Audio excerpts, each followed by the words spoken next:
Assalamu alaikum wa rahmatullahi wa barakatuh. Tunapokea wanafunzi wote ambao wanahitaji kujifunza tiba katika masala mbalimbali za ilmu za kitiba. Tiba ya kitabu na tiba ya mitishamba. Tiba ya kitabu imegawanyika katika sehemu nyingi. Kuna tiba kwa kutumia Qur'ani, kuna tiba kwa kutumia herufi, kuna tiba kwa kutumia matalasim, kuna tiba kwa kutumia dua peke yake. Sawa? Hizi zote zipo katika tiba za kitabu.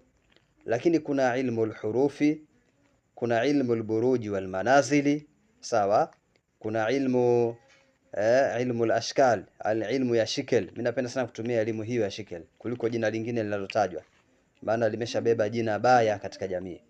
Lakini ilmu ya hesabu, kutambua kitu, kujua mtu anaumwa na nini, tiba yake ni nini, sababu yake ni nini, sawa? Hiyo ni ilmu ya kutumia namba maalum. Ilmu ya kufahamu, kujua tatizo la mtu, sababu yake, tiba yake inakuwa namna gani. Yani ni ilmu ambayo itakusaidia katika mambo mengi.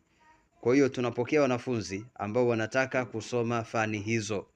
Kokote ulipo unaweza ukanipigia simu ukanitafuta, nikakupa utaratibu wa kujiunga na masomo, imma kama unataka kusoma kwenye simu au imma unataka kufika kwangu, nitakupa taratibu zangu za kufika kwangu kuja kujifunza hizo ilmu za kitiba. Na katika upande wa miti ni kujua miti, namna ya kuitafuta kwake, namna mzizi unavyoutafuta, mzizi huo utautumia katika jambo gani. Pendelea dawa za kutafuta we mwenyewe. Hizo ndio dawa ambazo zina asili na kubuli, kuliko dawa za kupewa tu. Napendelea kusoma tiba kwa kuona mti wenyewe, kwamba hii dawa inayoitwa mosha fedha, kumbe mti wenyewe ndio huu. Hii dawa inaitwa mlipo, kumbe mti wenyewe ndio huu. Hii dawa inayoitwa kwamba ni mfunguo, dawa yake ni hii. Na huu mti nikitaka kuuchimba, taratibu zake ni hizi. Sawa? Hiyo ni muhimu sana. Ima mtu anataka kuspecialize kwenye tiba za Qur'ani peke yake, elimu hiyo pia anaweza kaja akasomea Qur'ani, kutibu kwa Qur'ani peke yake.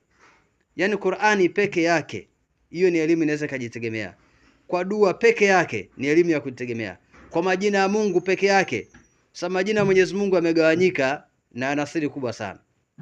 Kuna majina ya ukali, kuna majina ya upole, kuna majina ya kati na kati. Kuna hesabu za yale majina. Kuna malaika wanaotawala katika yale majina. Kuna mahudamu ambao unaweza kawaita kupitia yale majina. Kwa mfano unataka khudam wa jina la Mwenyezi Mungu ya Karimu ya Rahimu, kuna utaratibu wake. Unataka